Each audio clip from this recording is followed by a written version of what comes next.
All right, so my name is Corey Rinn. I'm the Land Stewardship Coordinator with Mount Grace, part of the TerraCore AmeriCorps program this year.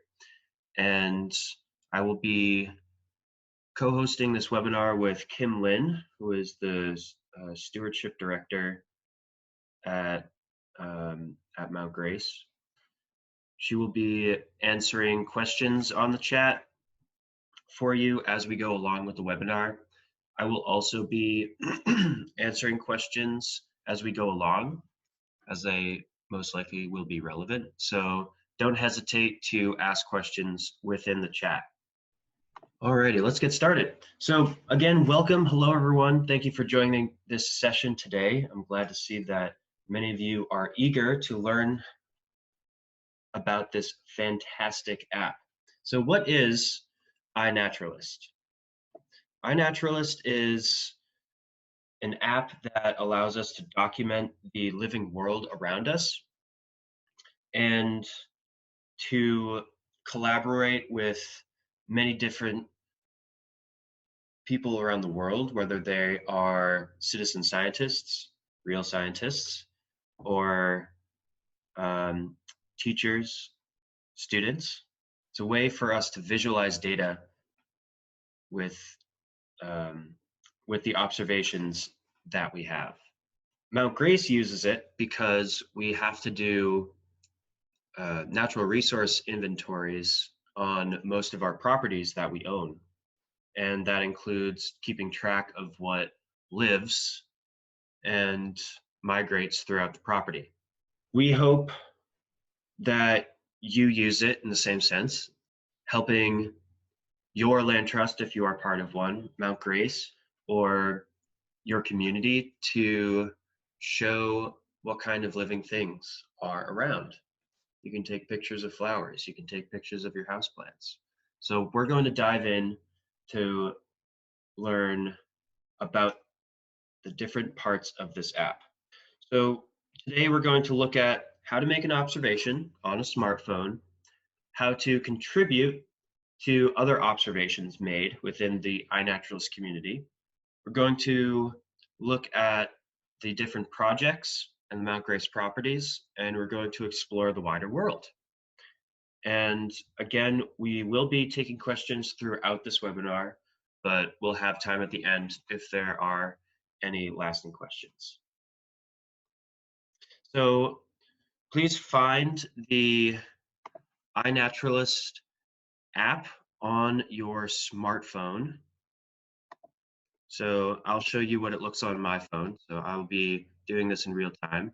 And the iNaturalist app is this one in the middle with the green bird. So if you find that, please open it up. And it should come up with a page looking like this. iPhone users, you will have something a little different. It'll look more like this. So this app all starts with taking a walk, a hike, going into your backyard, and making an observation. So first, we're going to make an observation. If you have a houseplant, you can use that as an example. That's what I will be doing. So I highly encourage everyone to follow along as I go through this. So to make an observation, we'll be clicking this green plus sign. iPhone users, there should be a camera at the bottom of your screen down here that says observe. So if you click that, that should come up with your camera option. That's what I'll be doing. I'm going to take a photo.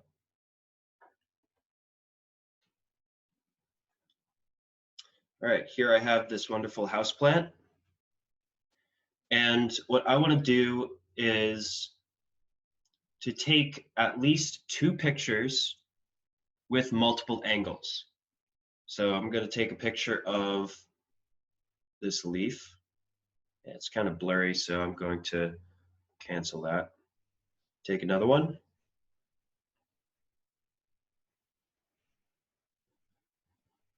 All right. Click OK. Great.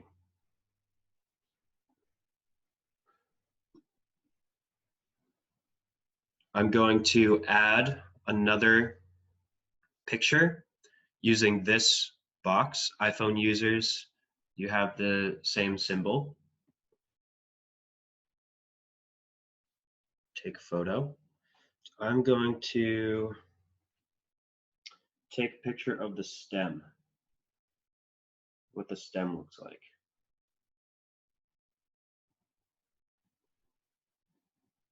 Great. And I'm going to click OK. So you want more than one picture, different angles.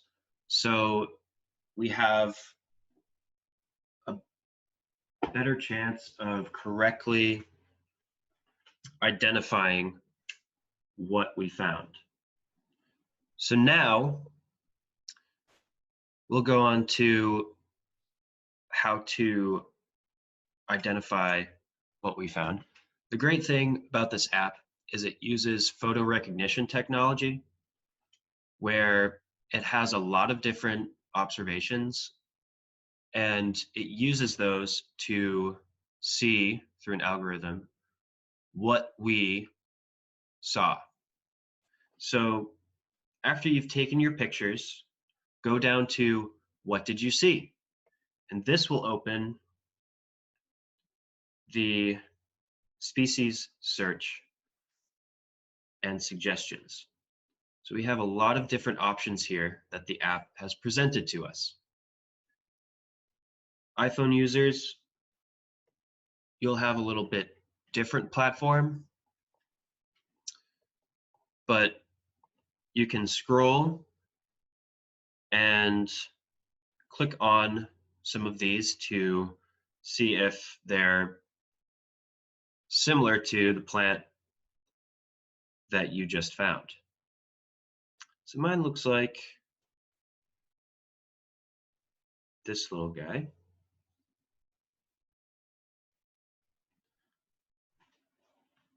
I have the option to compare my pictures. I'm not sure if iPhone users have that option. Maybe if you click on the species, you may have this button. And you'll be able to compare your photo with a suggested identification. And zoom in on both. So iPhone users, you'll have a detail screen much like this. I'm not sure what the suggestions will look like. So if you're happy with the suggestion that iNaturalist provided you, you can click the check mark. I'm pretty happy with what the app provided me. So I'm going to click this one because I'm not sure about the species, but what it provided me about the genus is pretty close. Great. So now that we've compared our observation to the suggested ones, found one that is more alike than others, we can leave any notes about it.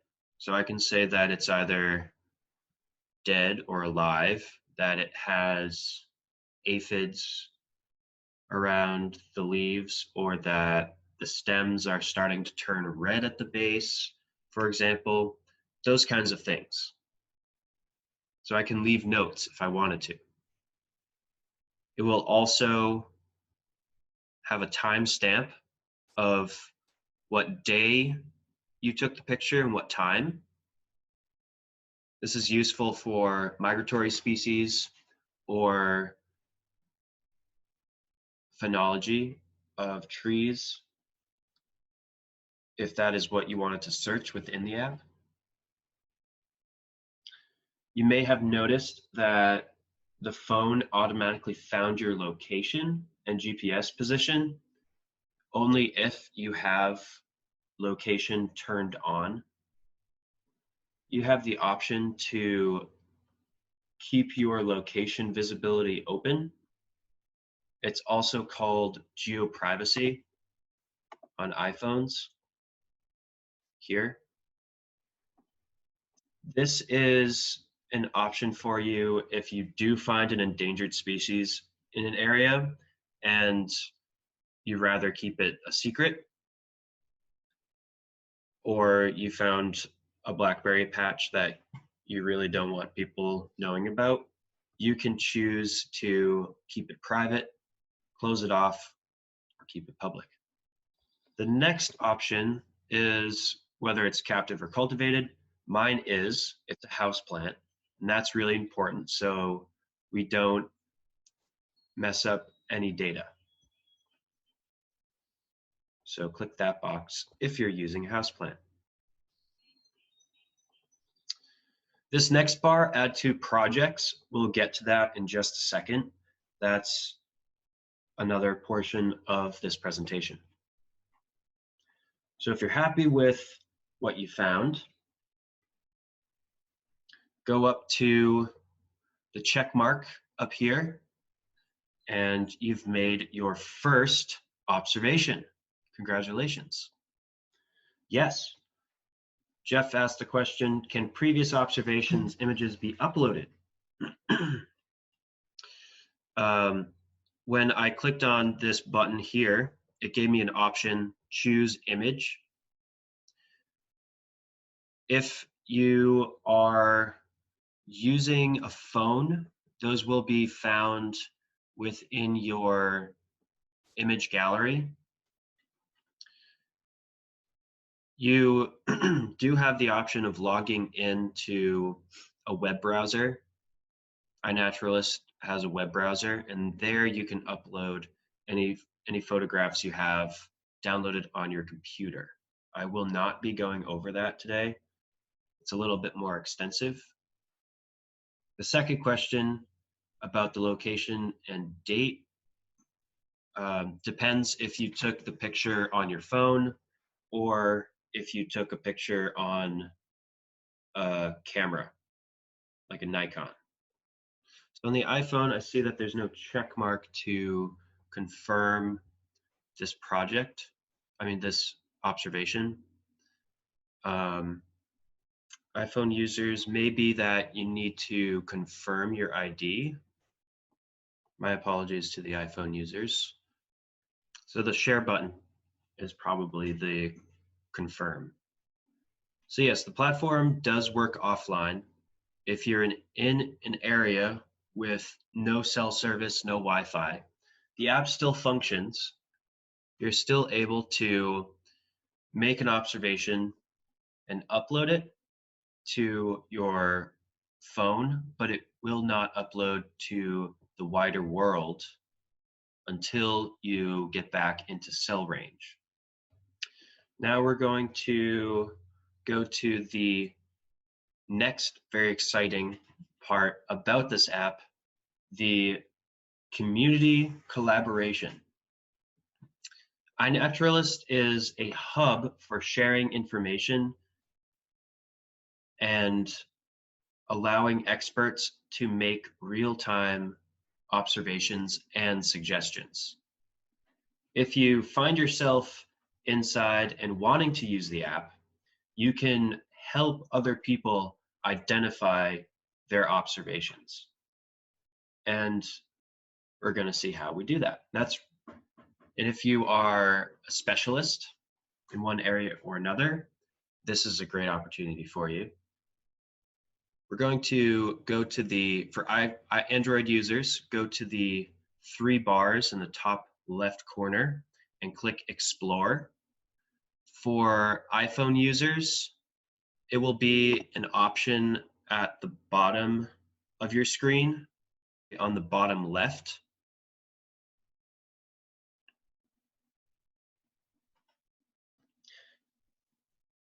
So the screen that is coming up now will be all the observations made in your location. If you don't have location turned on, it may come up blank. iPhone users, this will be what your screen looks like.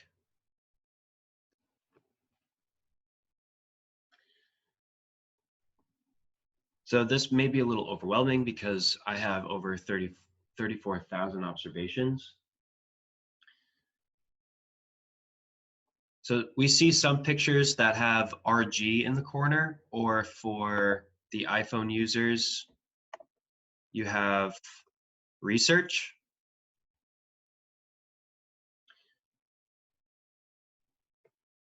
This indicates that at least 2 or more people have contributed to that observation, or rather commented, suggested a new observation, and that makes it research grade. So let's help somebody with their observation. Click a picture that does not have RG on it. So click any of the pictures that are lacking that, because we want to help these observations get to the research grade. That's the goal. So if you have expertise in a certain field, this is where you can shine and really share your skills with the public. So I'm going to choose this little guy right here. Looks like a bumblebee, common eastern bumblebee. Here we have the location map. We have the information tab. We have the comments, and you can star it as a favorite if you wanted to. But for now, we're going to concentrate on the comment bubbles. We have the option to agree with this observation. Yes, this is a bumblebee. We have the option to comment about whether or not we agree, disagree, some other tiny observations we see within the picture. So if I zoom in, I notice something about the bee because maybe I'm an expert. I'm not, but if I was, I could comment on this observation. Or if I completely disagreed with this individual's observation, I can suggest an ID for them, much like we did with our first observation. It comes up with a lot of different species, and we can suggest different ones. Why don't you take a moment and try that out? So I'm going to compare these two. Look pretty similar. I can swipe. It's a pretty picture. I'm going to agree with this individual that this is an eastern bumblebee. Does seem like the right observation. So I'm going to click agree. Depends on what you chose. You could be suggesting another ID, but that's all part of the community collaboration. You don't have to agree with people. You can start a conversation. And that way we can all learn different things about each other's observations. We can all contribute to the bigger picture of how we go about observing and identifying. This portion is really great for dichotomous keys. If you decide that you don't trust all of the suggested options, you can turn to your dichotomous keys and books if you have them. So I'm going to click agree.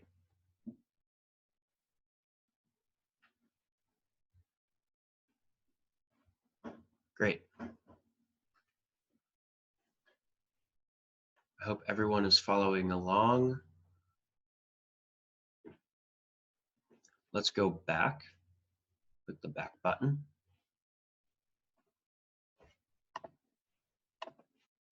For iPhone users, you have a couple of different options to view this screen. You have the list view and you have the grid view. The other option, the map, we'll get to that in just a second. But for now, just to see everything, every observation as is, stick with the grid and the list. For Android users, unfortunately, we just have the grid view. So what happens to all of these observations in the end? After we've made an observation, does it just live in the cloud, in the app?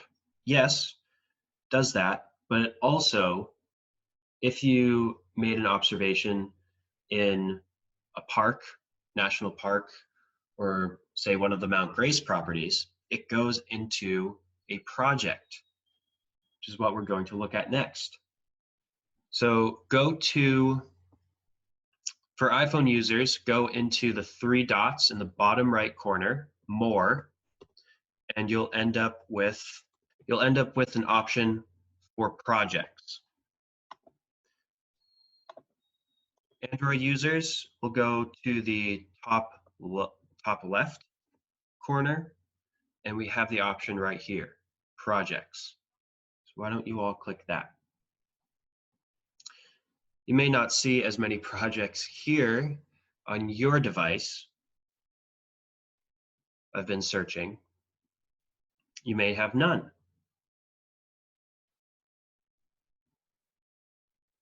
If you have your location data turned on, you're able to see the nearby projects in your area. So these are the ones in Northampton, that's where I am. These are all the projects that receive data from observations, whether it's a specific species, a specific type. It could be all observations, like life at Mount Holyoke, or it has the featured option, which is more of a global scope. Flora of Russia, not in Russia, but we can take a look at that project. City Nature Challenge, we'll get into that a little bit because that is a little bit more relevant. For the time being, go into the search bar. iPhone users, your search bar is in the top left corner. So click the magnifying glass. And why doesn't everybody search Mount Grace? And you should have this option, Mount Grace Land Conservation Trust. Click that. Here we have our page of all the observations made within our conservation areas. You can click on any of these observations to help refine and suggest observations to the overall Mount Grace project, like we just did with another individual's observation. This helps Mount Grace with our species inventory to know what's going on our properties. And you can contribute, of course, to other projects in the same way. So click join to join this project. You can read about the news.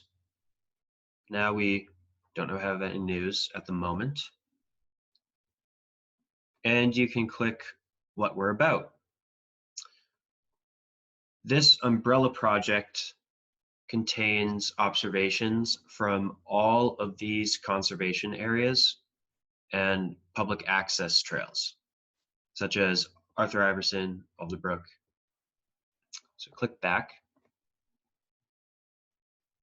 So you notice up here at the top, we see a bunch of different categories, but why don't we click the 15 people option? Do you see anyone you recognize? This is a leaderboard showing who makes the most observations on Mount Grace properties. Think you can top their observation record? So way down here, I see Kim Lin slacking. Come on, Kim Lin.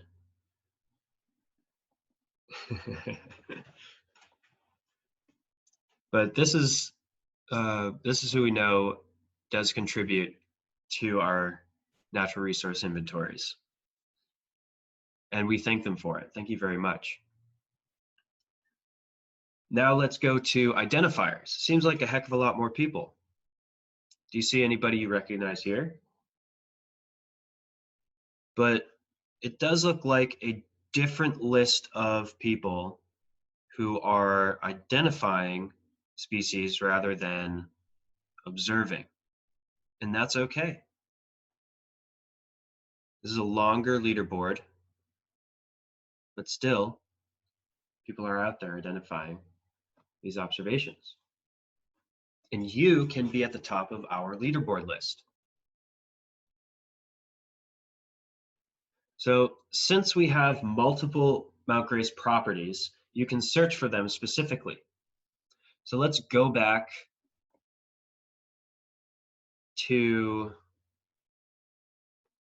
this page here and search Eagle Reserve.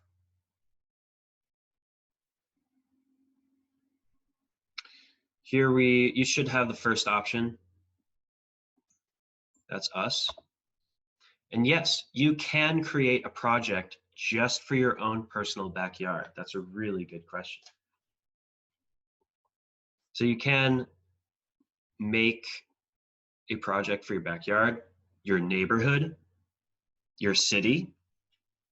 We'll get into the City Nature Challenge, but that's pretty much the same idea. But for now, let's click Eagle Reserve Recreation Area.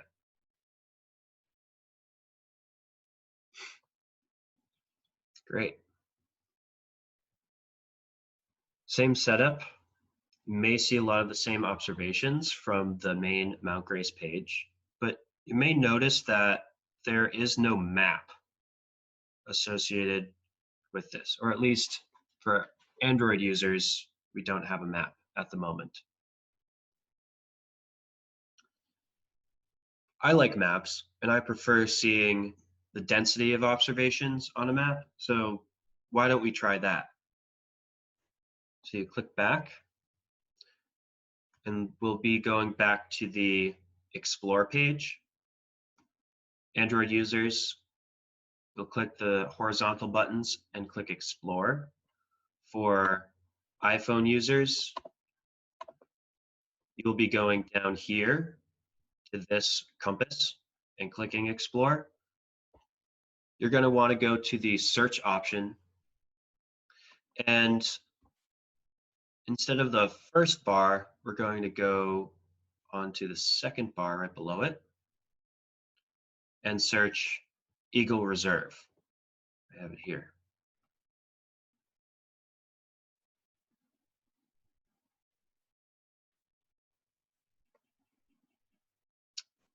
And it will be Eagle Reserve Recreation Open Space. Click that, and then click the search.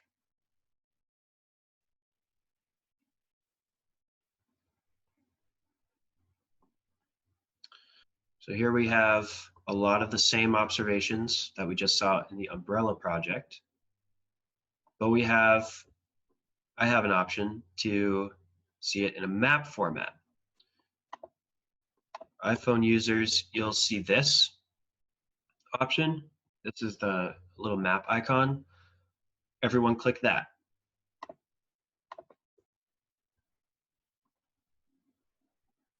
And voila. We have a map of Eagle Reserve and a bunch of different pinpoints within the property. This shows us where the density of most of the observations are. So zoom in and out to explore. I'm going to zoom into here. Anyone who has been to Eagle Reserve knows that this area is the observation platform, great for birding, by the way. And you can click on them if you wanted to. Oh, this is made by our very own David Small. Amazing. And we can do that for all the projects that exist within this program, whether it is a citywide project, a nationwide project, or just for a park. So this is what the screenshot looks like. Under the search, she typed in Eagle Reserve, organisms named Eagle Reserve, people, or locations.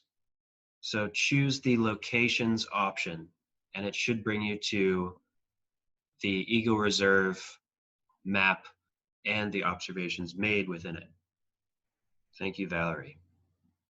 Great. So if there is success in that, zoom around, check out the area, click on some of the observations because you can.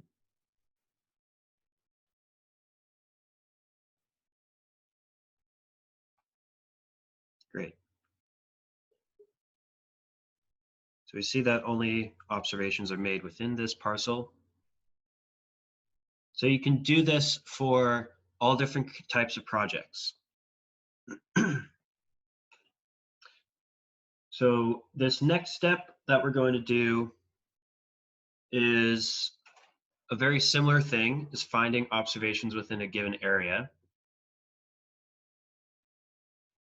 So why don't you go up and search for the town that you live in the same way.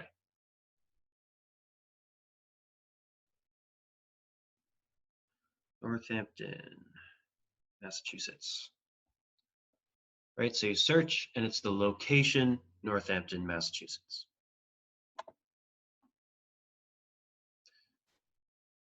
Look at that.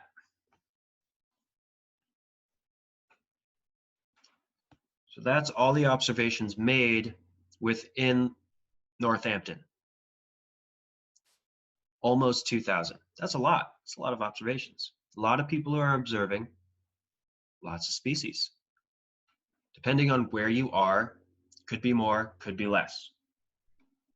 So after you have done that, and this will be different for iPhone users, I bet your map will just automatically calibrate, but why don't you all zoom out and then search, click search map area. Whoa. So again, iPhone users, your maps will most likely automatically change as you zoom. But for Android users, you will have to click the search map area option. All of these red squares, these pixels, represent at least 2 different observations in a given area. The darker they are, the more densely, the more dense the area of observation. So let's keep zooming out to New England. iPhone users, yours will automatically calibrate, but mine, I need a search map area. Whoa, the map just fills up. Let's keep zooming out so we can see the continent. And I'm gonna press search map area again.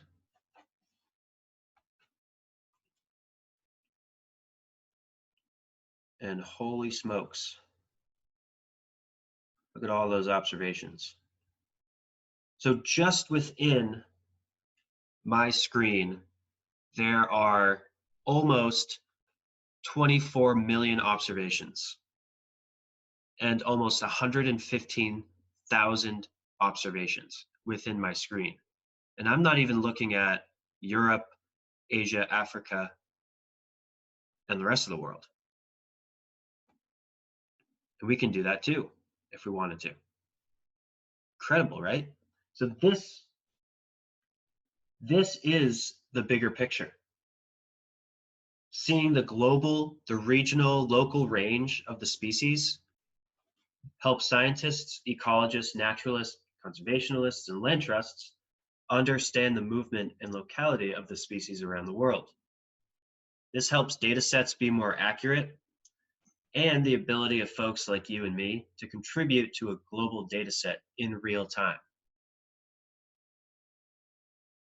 Isn't that cool? So iPhone users will have pinpoints. Android users will have more of raster data like this. iPhone users, your map will mostly look like this. They may be grayed out. The colors may not show up. Great question. Where is the legend? The legend, I'm not sure how the iPhone is set up, but if I go into my search bar, it gives me a color code to all of the species search. Green is plants. Oh, thank you, Kimlin. So we have a lot of observations. So what I like to do whenever I'm curious is to go into the search bar and search one of my favorite species. So I'm going to search for birches, genus Betula, see where birches live. So why don't you all try that? Go into the search bar and search for your favorite kind of animal, bird, insect, fish, etc. And search for it. Whoops. Oh, I have to click this.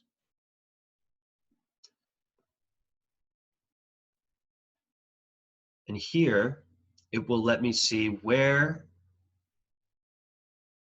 people have observed birches and log them into this app.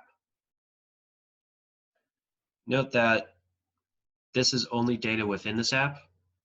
It is a realistic range because this is real-time data, but there may be many more birches living in Upper Labrador, Saskatchewan. So we can tell our phones to show all observations, going back to Explore, and just exploring the millions of observations all over the world. If I go over to Europe, I can search this map area. See that there are a lot of other observations made for birches.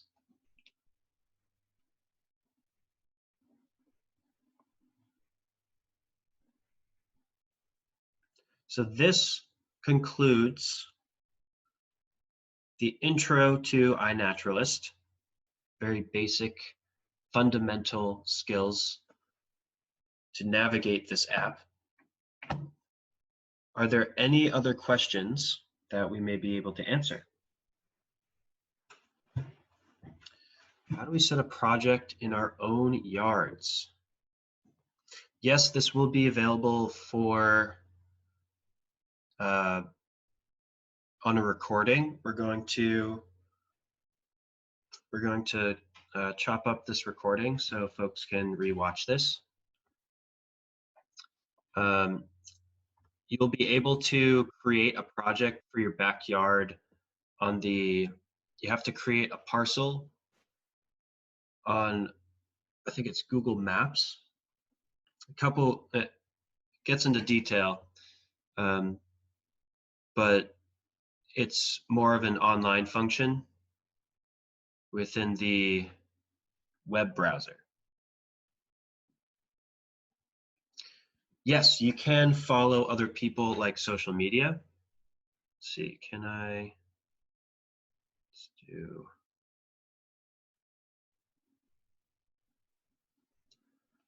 this. Go to observers, Harper. So here on my page, it doesn't give me an option to follow Lynn, but on the web browser, it does. So on the app, it's more for IDing and helping others. On the web browser, it's mostly for following and uploading photographs from your computer. If there are no other questions, this is the conclusion of this webinar. Just want to thank you all for joining us today, and I hope to see some of your observations within Mount Grace properties or within the iNaturalist community in the days to come. Thank you very much.